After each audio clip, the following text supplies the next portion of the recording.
નમસ્કાર દર્શક મિત્રો, ક્રાઇમ ડિવિઝન ન્યૂઝમાં આપનું સ્વાગત છે।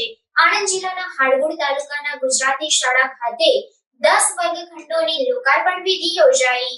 સમગ્ર શિક્ષા અંતર્ગત પીએમ શ્રી પ્રાથમિક ગુજરાતી શાળા હાડગોળ તાલુકો જિલ્લો આણંદના 1,40,00,000ના ખર્ચે નવનિર્મિત 10 વર્ગખંડોની લોકાર્પણ વિધિ પ્રસંગે આણંદના સાંસદ મિતેશભાઈ પટેલ, જિલ્લા ભાજપ પ્રમુખ રાજેશભાઈ પટેલ, જિલ્લા પંચાયત પ્રમુખ હસમુખભાઈ પટેલ, જિલ્લા પંચાયત શિક્ષણ સમિતિના ચેરમેન સુનિલભાઈ સોલંકી, આણંદના ધારાસભ્ય યોગેશભાઈ પટેલ, તાલુકા સંગઠન મહામંત્રી મિલનભાઈ પટેલ, તાલુકા પંચાયત સભ્ય ખલીલ, તાલુકા પંચાયત સભ્ય શૈલેષ, ગામના પ્રથમ નાગરિક એવા હસીના બાનુ, આરીફ અલી સૈયદ, સરપંચ તથા ડેપ્યુટી સરપંચ રાજેશભાઈ રબારી, એસએમસીના સભ્યો અને ગામના સામાજિક કાર્યકર્તા આરીફ રિયલ ઉપસ્થિત રહ્યા હતા।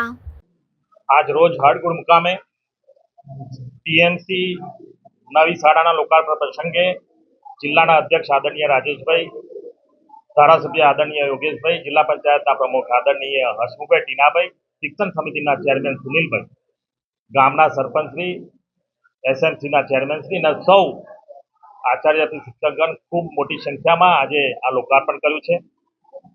ખરેખર જોઈએ તો આ પ્રાથમિક શાળા જિલ્લાની સૌથી મોટી પ્રાથમિક શાળા છે। 900થી વધુ સ્ટુડન્ટ આ શાળામાં અભ્યાસ કરી રહ્યા છે અને અભ્યાસ શિક્ષણવૃત્તિ પણ અહીંયાથી બધા સ્ટુડન્ટને ખૂબ સારી સંખ્યામાં મળી રહી છે। અહીંયા અભ્યાસ પણ ખૂબ સારી રીતે આપવામાં આવ્યો છે।